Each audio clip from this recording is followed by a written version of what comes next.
రాజ్యమేది లేదు గాని రాణిలాగా చూసుకుంటా కోట కట్టలేను గాని కళ్ళల్లో నిన్నే దాచుకుంటా రాత ఎట్లా రాసి ఉన్నా ఆ మార్చి నీతో రాసుకుంటా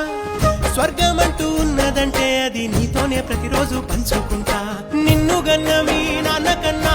అల్లారు ముద్దుగా సాదుకుంటా నీకు కోపం వస్తే కొంత దూరం ఉంటా నువ్వు గీత గీస్తే నేను దాటనంటా కంట నీరు కంటి రెప్ప దాటకుండా కాటుకై కావాలుంటా